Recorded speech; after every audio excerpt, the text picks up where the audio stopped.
Sometimes when I do these weed control videos, I pretty much know what's gonna happen before it actually happens, and I just want to show it on video. But in this one, I actually didn't know the result, and I'm just gonna tell you, I was wrong about what I saw in the conclusion. So stay to the end and let me show you what happened in this crabgrass testing video. In this video, I wanna test something in the lawn that I've never tested before, and I'm gonna have 3 different sample plots of crabgrass. And what I'm gonna test is I'm gonna spray the same exact product on 3 plots of crabgrass. One is gonna be just the herbicide by itself, obviously mixed with water. The second is gonna be that same herbicide with a non-ionic surfactant. And the third is gonna be that same herbicide with a methylated seed oil mixed into it. And I wanna see how much of a difference is the surfactant actually making, how much difference does the methylated seed oil make, because I'm gonna compare those with the one that has no surfactant in it at all. I really want to know the answer to this. I thought I might as well do it on video. I'm gonna find 3 plots of crabgrass, we'll spray it, and we'll check on the results. First, a word on the crabgrass. You can see it. I'm filming this in September. This crabgrass will be dying out probably in the next 6 weeks or so from colder weather. Normally, I would just let the winter kill this crabgrass off. I would put my pre-emergent out next year before it germinates to try to keep it from coming back in the lawn. Crabgrass can be controlled with a post-emergent, and the active ingredient I'm looking for in my products is called quinclorac. That starts with a Q, and that's Q-U-I-N C-L-O-R-A-C, I believe, quinclorac. And there's several products that are going to contain quinclorac. The product we're using today is called Q-Ball, and it is a post-emergent product that is great for crabgrass. Let's go mix it up and then we'll do the application. All right, here's our product, Q-Ball. You can see there, active ingredient, quinclorac. And we're gonna go with the high rate, which is, I believe, 1.45 ounces per 1,000 square feet, which we're gonna equate to 1 gallon of water. So I'm gonna mix up 1 gallon of water with 1.45 ounces of Q-Ball. I've already got it mixed with the methylated seed oil, which you see over here.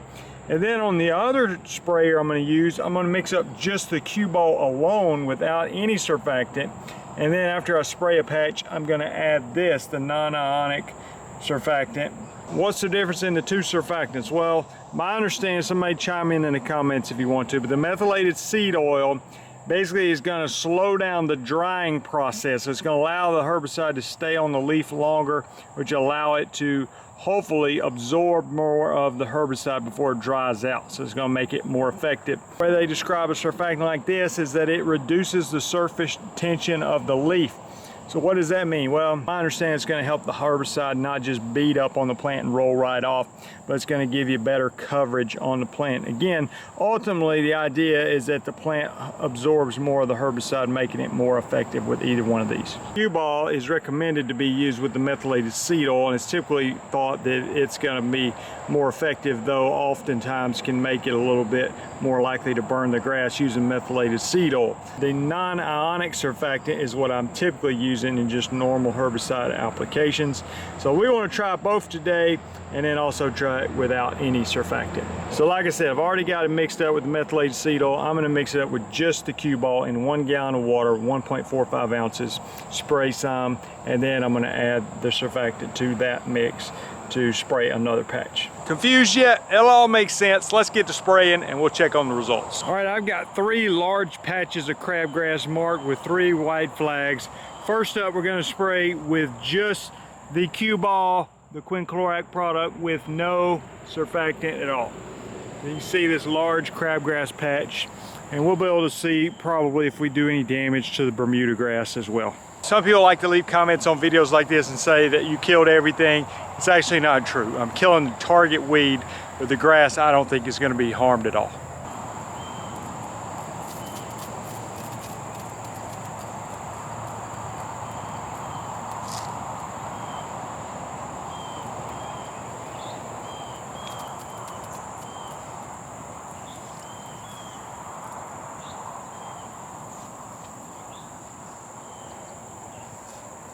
I'm going to try to make nice even applications with all 3 products. So now I'm going to go put the non-ionic surfactant in this mix. I'm going to spray a separate patch with that. Of course, on all these applications you need to follow the label and wear your PPE. I've got the surfactant mixed in here with it, the non-ionic surfactant, and I'm going to spray a second patch of crabgrass. Let's do that now.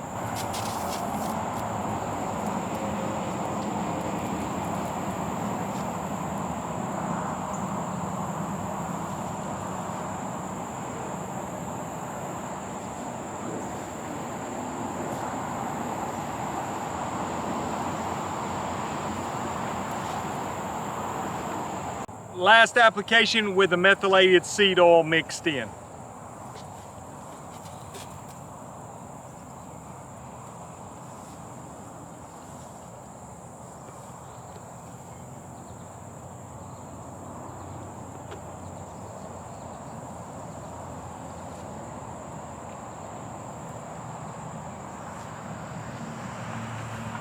And it's also worth mentioning that not all crabgrass is the same. Some crabgrass may be easier to control than other crabgrass.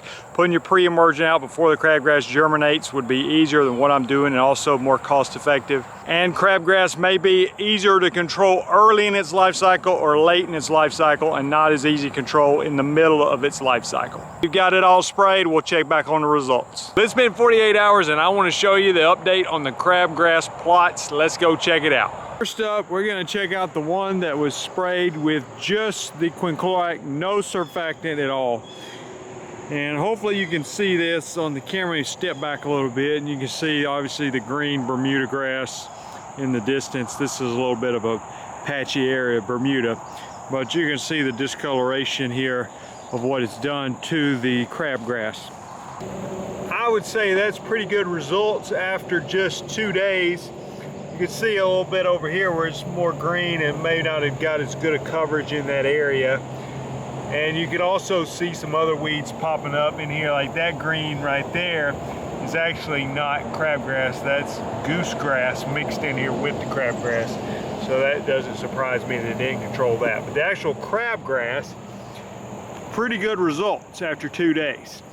So let's compare that with the next one, which we used the non-ionic surfactant on the second plot. Let's go look at it. This one had the non-ionic surfactant plot. Again, you step back here, you can see obviously green in the distance. That's a shadow back there, but this part's green and obviously brown in the area that was sprayed. The one thing we can note is, again, this has been 2 days, so it's very, very fast working. For those that think we're killing everything, you can see the green right here. This is actually Bermuda grass. So you can see the Bermuda is still green. Now, there wasn't a whole lot of Bermuda in this area because it was just covered in crabgrass. That's one reason the crabgrass did so well. There was no turf grass to really choke it out. But I'm happy to see that the little bit of Bermuda in here does not appear to be damaged. Again, you got other little green grasses in here that's goosegrass and other species, but the crabgrass itself definitely took a beating. I would say it's definitely a little bit better results with this surfactant versus the one with no surfactant. Now, obviously you got pretty good results with no surfactant at all, but it looks like slightly more damage, and we're going to give it another day probably and just see what happens after one more day. But let's go look at the one with the methylated seed oil and see if it looks even worse than this. All right, this is the patch with the methylated seed oil, and to be honest with you, I'm gonna say, just initially looking at it, that this did not get as good a results as we did with the other surfactant. There could be a number of reasons for that. By my initial observation, there is more green left in this crabgrass than there's more green left in this crabgrass than the application we did with the non-ionic surfactant. Well, I'll tell you what, let's give it one more day. We'll come back and look tomorrow and see what happens. What I love about this is all 3 applications got very, very fast results. So we'll check it out after one more day and then we'll draw some conclusions. All right, it's been 3 days. Let's go ahead and look at the results. You say 3 days, Jason, is that long enough for anything? I'm telling you, stuff works so fast. So we're wrapping it up after 3 days. Let me show you what happened. First up, we are going with the no surfactant test plot here. And you can see it's crunchier than it was yesterday. And what I like about this results, it seems like the surfactant, now this is the test plot with no surfactant, but it seems like it basically proved that the surfactant does do what I think it's supposed to do. And basically, in this situation of the non-ionic surfactant, it's going to break down the surface tension of the plant and allow the herbicide to get better coverage on the plant.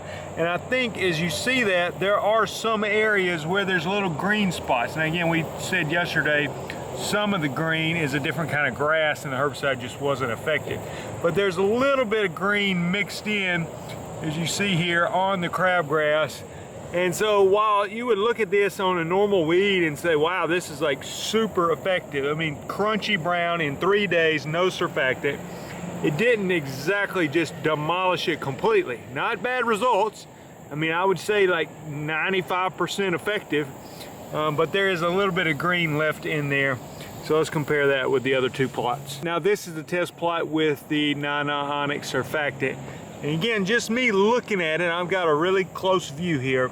It appears that this is slightly more brown than the other one. As there's still a little bit of green mixed in, you can see there's a little bit of green. Some of it may be to just not getting as much coverage in some areas, but I feel like looking at it, both plots were extremely effective, but this one maybe just a slight advantage over not using any surfactant at all. And on the 3rd and final test plot you see here, this was with the methylated seed oil. And honestly, just looking at it from a distance, as even I get closer, I feel like we actually probably got the worst results. I mean, you see here, again, it could have been not as good a coverage, but it just did not do quite as good. It just did not do quite as well on controlling the crabgrass. Now, other areas, it looks a little more brown, but in some of this area, there's more green popping through here. So it actually gives this the worst results. Now, does this prove that methylated seed oil makes the herbicide less effective?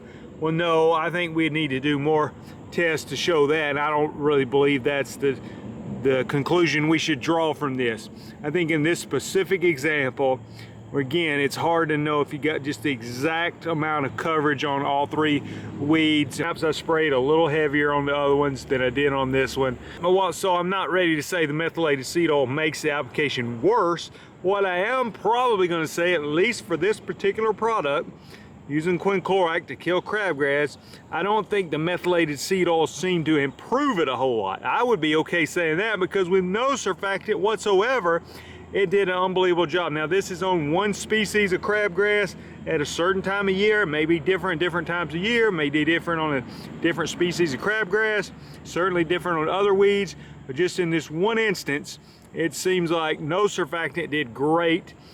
The non-ionic surfactant with quinclorac did super great, and the methylated seed oil with the quinclorac did pretty good, but not as good as the others. But anyway, not the results I was expecting, to be honest with you, but I hope you did enjoy the video. I'd love to hear from you in the comments. What do you think went wrong? Did I do something wrong? Is there some part of the equation I'm missing of why this didn't work as good as the other 2 applications? Regardless, it does show that quinclorac is a great post-emergent product for killing crabgrass, and it works very, very fast. Jason Creel, if you hadn't done so, subscribe to the channel. There are a lot of weed control videos. Also, there's people that want to get in the weed control and fertilization business. I've helped many of you, and you can go to lawncarelife.com and find resources available there, including programs, pricing charts, the Weed Control and Fertilization Academy, lots of stuff over at lawncarelife.com. I hope you'll hang around and watch some more videos. We'll see you in the next one.